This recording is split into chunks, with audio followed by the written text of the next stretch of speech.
Thank you very much for the introduction. Pleasure to be here with Cliff White, President Schultz, and the rest of you.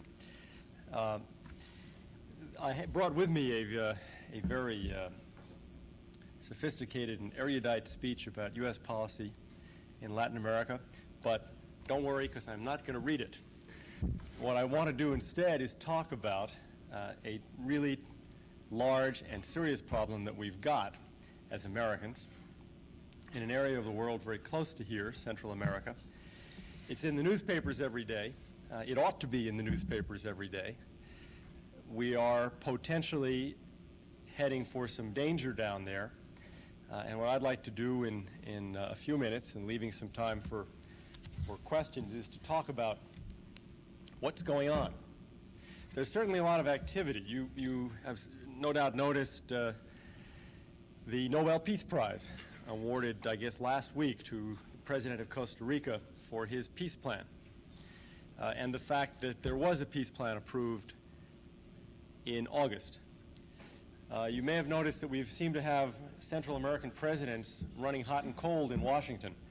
Last week, President Duarte of El Salvador was in town for a state visit. In fact, he just left Sunday. Then last night, we had the President of Honduras arrive in Washington. Those are the third and fourth of the four Central American presidents. We had previously had the other two in town, or in one case up in New York. So everybody's been through, and they talk to us, and they go up and hit Capitol Hill. There is a lot of activity. And it's all very complicated at one level. Fundamentally, it is not complicated at all.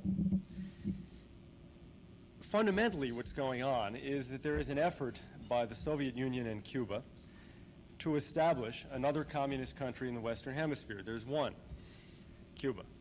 There was briefly another one in Grenada until we solved that problem. And now the problem is, what about Nicaragua? What is going to happen with Nicaragua? What's taking place in Nicaragua has been taking place since 1979, since the Sandinistas took over, is really not very complicated. A relatively small band of guys, about 5,000 of them, took over a country. They hijacked a country. The people had risen up against Somoza, the dictator. They wanted him out. They threw him out. And there was a vacuum of power. There was an interregnum. And in that vacuum moved the guys with the guns. There weren't very many of them, but they were deeply dedicated, and they were armed. And they took over. And they took over under a very nice, attractive facade of lies.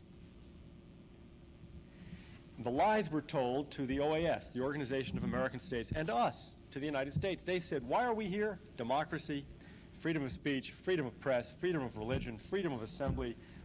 We're for all of that. We're for all of that. And they pledged that, and they pledged it to the OAS. And as a result, we all recognized them, and we became their largest aid donor. We gave them just under $120 million. But that was a facade, and behind it, they began to do the work that they were really engaged in, which was to build a new Cuba. You could see it right from the beginning. One of the first things President Carter did was to offer them the Peace Corps. It's an underdeveloped country, poor country. Let's see if we can help. Well, they rejected the Peace Corps. They wanted nothing to do with the Peace Corps. And instead, they began to send Nicaraguan boys and girls to Cuba for training and indoctrination. That began in 1979. There's a tendency to blame, for those who want to blame, a lot of what happened in Nicaragua on President Reagan. There was no President Reagan. This was all under President Carter. They began in '79 to vote with the Russians in the UN on the most amazing things. Poland, on Afghanistan. Nobody votes with them on Afghanistan. Sandinistas voted with them on Afghanistan. On Cambodia, where again, you really got to push pretty hard to find somebody voting with the Soviets on that stuff. Sandinistas did it. They began to have in Nicaragua virtually every terrorist group you can name present, represented. They began to have, they began themselves to help terrorism in the region, first in Central America, then in South America. Ultimately, that aid we were giving was cut But it wasn't cut by President Reagan. It was cut by President Carter. And he said why he was cutting it. Because they were trying to overthrow the government of President Duarte in El Salvador. All this happened before this administration took over. Now, in the years since, the path has continued. There have been no real surprises. There's been a staggering military buildup. Last year, the Soviet Union gave them $585 million in military aid. We had a huge debate, as you recall, in Congress about whether to give the $100 million to the Contras or not. And while we were debating, the Soviets were giving $585 million in military aid, plus several hundred million in economic aid. So you find now in Nicaragua about 150 tanks. You find helicopter gunships of the sort they use in Afghanistan. You find armored personnel carriers. You find grenade launchers. You name it, you find it there. You don't find MiGs yet, because we have said to the Soviets, that is unacceptable to the United States. And if you put or attempt to put MiGs in Nicaragua, we will react directly. So there are no MiGs, but there has been a tremendous military buildup. They've got about, round figures, 75,000 people in the Army, 75,000 people in the militia. For Central America, it's a superpower. Why do they have that army? It's certainly not to protect them against us, because let's face it, if the United States wanted to go in, we could do it. So it isn't to protect against us. It is to threaten and to scare their neighbors. Well, what do we do about this? There it is. We can put down certain markers, certain limits, and we have with the Soviet Union. For example, no MiGs. For example, no Cuban combat units. But there sits in the middle of North America, just about halfway between Mexico and the Panama Canal. And can you think of any larger strategic interests of ours than Mexico on one side and the Panama Canal on the other? There it sits. So what is to be done about it? Well, we have adopted a policy that we've been pursuing now to the extent that Congress has permitted us to pursue it. About 15,000 Nicaraguans have risen up in arms against that communist regime. They're all volunteers. It's a guerrilla army, so it can't draft people. And they've volunteered to risk their lives. They could be in refugee camps someplace. They could be illegal aliens. It isn't all that hard to come up here, as we all know, via Mexico. They don't want to do that. They are fighting to get their country back. I've had the experience of going to the camps. And you know, as in our own army, the average soldier is about, 19 years old? These are peasant boys, for the most part, saying, you could be in a refugee camp. Why are you here? Why are you risking your life? Sure, you have comrades who've been in your unit last time you were inside and who were killed. What are you doing this for? You don't get a PhD thesis. You get the kind of straightforward answer that you'd expect. People who are running Nicaragua now are communists. We've got to get rid of them. They're attacking the church. They took our land. They won't let us speak freely, which is, after all, correct. I mean, that is the real reason that government is so unpopular. Well, we've been helping them. We've been helping them because if we don't, they'll lose.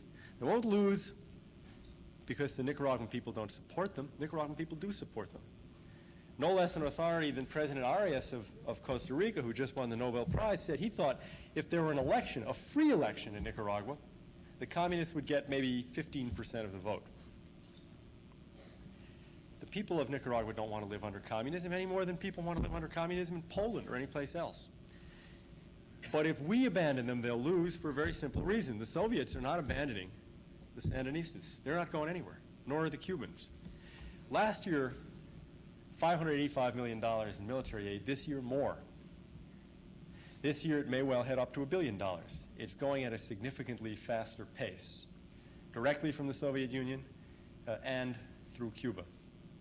There are several thousand Soviet bloc military advisors there.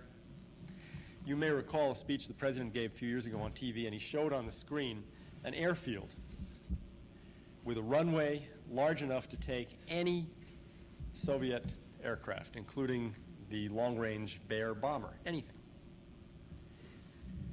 So if we abandon the freedom fighters, in the long run, that Soviet and Cuban aid will crush them. It won't happen overnight, and they won't give up the fight. But if there's nothing coming in on the side of the freedom fighters to help them, and the Soviets are just pouring in the supplies, we all know what the ultimate outcome is going to be. Well, now there's a peace plan. And as we were just talking now, the President and I about this, and he was saying what is quite right. It makes it difficult for the administration. Who's against peace? You know, raise your hand if you hope the peace plan doesn't work. Raise your hand if you'd rather see the war go on. The trouble is this. Suppose the peace plan doesn't work. If it works, terrific. The Sandinistas signed it. They committed themselves to democracy, to a full amnesty, and to a negotiated ceasefire. That would be terrific, because that would produce in Nicaragua a peaceful, democratic country, which is what we're interested in, and would protect our security interests. Because if they really have free elections, they're going to have a democratic government, a centrist government. They're going to invite the Soviets out and stop subverting their neighbors. But what if it doesn't work? That's the question we ask. What if it doesn't work? Suppose the Sandinistas are playing this game. You've seen they opened La Prensa, that one newspaper in Managua, and they said to the Catholic Church, okay, you can reopen your radio station.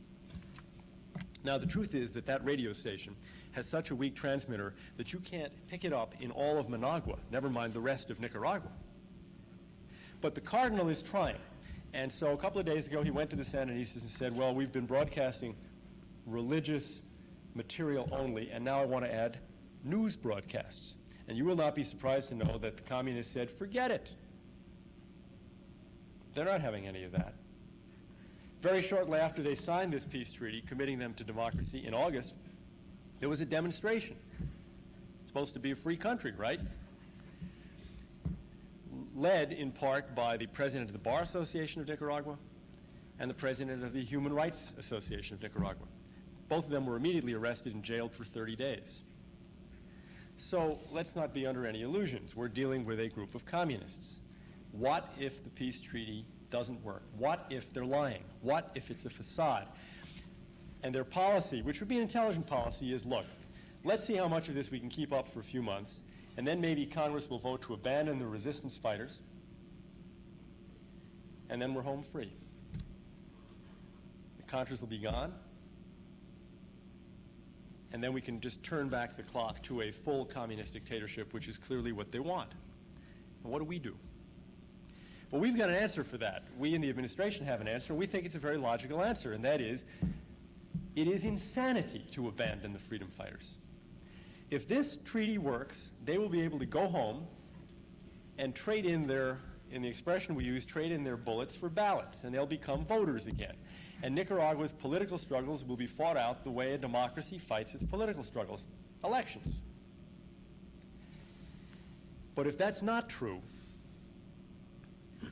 then we want to be able to help them fight on. We want to be able to say to the Sandinistas, okay, you lied. You cheated on this peace treaty, and so the freedom fighters are going to go on struggling for free Nicaragua. Consider the alternative, and this is where it begins to get dicier. What are the alternatives? Let's suppose that they keep this facade up for 6 months or so, or 9 months, and the freedom fighters are cut off by Congress and disappear.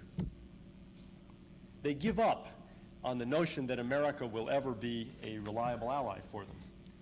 And then a year later, the Sandinistas say, well, we made it through the Reagan Administration. We survived. And now we can go ahead with our plans. What are we as Americans going to do? What does the next president of whichever party confront? Basically, the next president confronts a choice between permitting a new Cuba to develop or acting forcefully to prevent it. The purpose of President Reagan's policy of supporting the freedom fighters is to make sure that we don't have to confront that choice. We can protect our national security and keep the Soviets from getting a new colony consolidated in Central America just by helping those Nicaraguans who want to fight for their own country. And if we abandon them, then it's very clear that there's only one other force that stands between the Soviets and taking that colony, and that's us. And that is a pretty bad choice to confront the next president with. Sure, we have the power to act, but what a failure of policy if the only way that we leave to protect our national security interests with is to put at risk more American lives. That's not the policy we ought to be pursuing. We ought to be pursuing the policy of helping those Nicaraguan freedom fighters fight to get their country back. Well, this fight is going to take place. It's probably going to take place in November, maybe December, on Capitol Hill. The leadership of the House in particular is just flat, dead set against any aid to the freedom fighters. And I think you know that the president is equally flat out, dead set in favor of such assistance. So we will have a considerable battle on this on Capitol Hill. The stakes are very high. If we permit a new Soviet satellite on the mainland of North America, I mean, think about that, just a few hundred miles from our border, between Mexico, with the implications for our security of Mexico and the Panama Canal, in the Caribbean basin where we have so many friends on the Caribbean islands. Not only is it a direct threat to our security, and let me just one example of what do I mean by direct threat. Up and down the east coast of the U.S. now, we are constantly surveilled by the Soviets out of Cuba.